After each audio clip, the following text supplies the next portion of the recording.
Hello, it's Nicole Rena, and I'm here to present to you my Capstone project from the research that I performed while in my MSN FNP program at United States University. The research question, the PICOT question that I was researching was, in school-age children, how does an educational program compare to none in the decrease of school absences over 3 months? So my population is elementary school-age children, fifth graders, approximately age 10 to 12 years old. Intervention would be develop an educational program. Comparison would be no educational program in the first month. Outcome, I would expect to see a decrease in school absences due to illness, and the time frame is 3 months that the project will be completed within. Overview of the problem. Every year in the U.S. and around the world, there are students that are absent from school due to community-acquired preventable illnesses. Some of these illnesses, such as cold, influenza, GI illnesses, now the coronavirus 19 and other respiratory infections, could have been prevented or minimized by something as simply as washing your hands often, correctly, and at key times. With this in mind, research has shown half of all general practitioner consultations and 12% of all hospitalizations among children aged 0 to 14 years are from infections.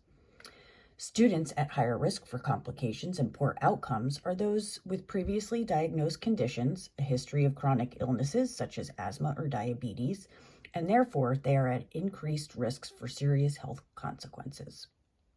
Increased risks could include their chronic conditions are exacerbated, a risk for emergent situations and impending hospitalization, increased absences from school and educational gaps of instructional time, increased need for chronic care management issues, and increased social, emotional, medical, financial sequelae for the students, their families, their school, and the surrounding communities. Background and significance. Well, with the emergence of COVID-19 and other communicable diseases, these will produce lasting effects around the U.S. and the world. There's now an increased focus on public health that's reducing transmission and reducing disease transmission and contagion spread. Everyday students are absent from school due to illnesses, many of which were exposed at school or in their school day. Some schools lack of physical facilities in schools impacts hand hygiene and healthy behaviors. And then also classrooms contain close quarters where they're sharing tools, supplies, and social distancing cannot always be possible. The method and design of this project. There's going to be different methods that I use to incorporate in this project. Appropriate methods would include developing a curriculum for teaching the program, interviewing the students, their parents, teachers, the school nurses, school administration. Participants will also, the teachers and the children will also participate in a weekly survey to, 1, collect ongoing data and continued analysis, and 2, really just to be able to see how it's going and change things if need be during the study. Other methods would include talking with small groups, and then a records review of the absentees to ascertain different information. The theoretical model and framework that I used for this project was Jean Watson's caring theory and integrating her Caritas processes, which she originally started with 8 and further developed into 10 curative factors. And they can be applied to many facets of this project and any projects in nursing research. What I really like about this theory is that she calls between high-tech, high-touch environment and summons the nurse to be a scientist, scholar, clinician, and also a humanitarian and moral agent. Health is seen as unity and harmony within the mind and body and soul, and her objective incorporates patients, family, school, their community, and their whole holistic personality. Interventions for this project, resources needed. We will need participants for the project, including students and their families. We'll need school staff, teachers, definitely the school administration. You need an instructor to roll out the educational model and a lead investigator to compile and present data. technology, very important, cell phone, computer, email, internet access, a platform for live streaming, and be able to share information and present a live class. Computer programs and apps definitely need library access. We need some type of survey tool, which would be SurveyMonkey, and a data processing software. We also need access to PowerPoint, Zoom, and FaceTime communication. Interventions, development of curriculum for the model is one of them. Another intervention is communicating with the stakeholders and keeping them up to date with what's going on and the process of the project. Data processing and drawing conclusions will also be an intervention, and then reporting and disseminating the newly learned information. Barriers to intervention. Well, one of the most likely barriers to intervention at this time is due to the COVID-19 pandemic that has turned the world upside down. This could be mitigated, though, by using online multimedia platforms, and this would increase opportunities for interventions and also be able to stream it throughout schools around the world. There's just some other research that I've included here that hand hygiene, preventing microorganisms, and reducing spread of infection has been brought into sharp focus because of the coronavirus pandemic. Research approach and data collection. The data will be collected throughout the project, leading to increased evaluation process and any chances that need to be intervened throughout the project. We will be including 2 classrooms of 20 students that will receive the educational program and 2 classrooms of 20 students that do not receive the educational program for the first month. This way you can compare data that will be collected through survey, records review, interviewing students, family, staff, and the school nurse.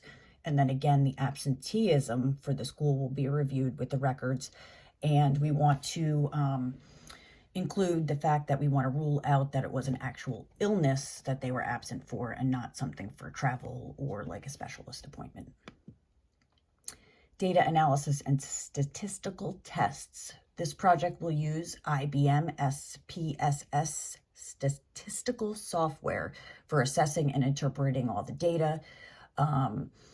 This is very important so that it's all accurate and leads to develop some information. Expected results and outcomes. We expect to see increased awareness of hand washing, hand hygiene, and healthy self-care practices and behaviors.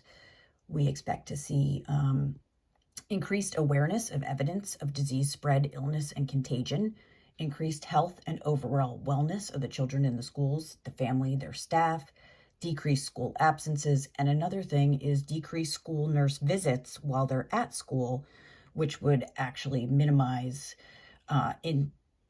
disruptions in instructional time.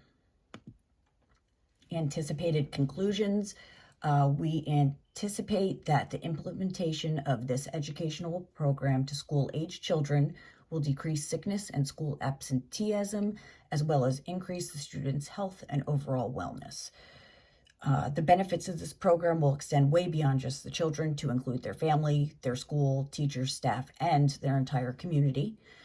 It will successfully improve pediatric health, decrease school absenteeism, and decrease the spread of illness and infections.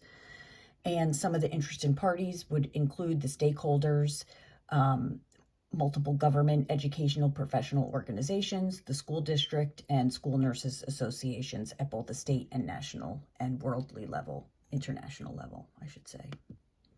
Potential implications for practice. Well, for research, we will provide evidence of clinical effectiveness by decreasing absenteeism from school. And then this research can back prior research and also will also provide further research for hand hygiene in schools, and also could be applied to additional settings such as healthcare or work environments. Educationally, we're contributing by including the student's family to reinforce at home the school connection and continuality of care and healthy habits. Practice development of this program. And presenting it to school-age children will assist the school nurse with ideas or resources to teach this program to increase their school community's health and healthy habits. This is the poster information that kind of just summarizes the presentation, problem and background, implications to practice, expected outcomes, designs and methods, and again, my PICOT project. It also gives contact information, and this is the poster presentation.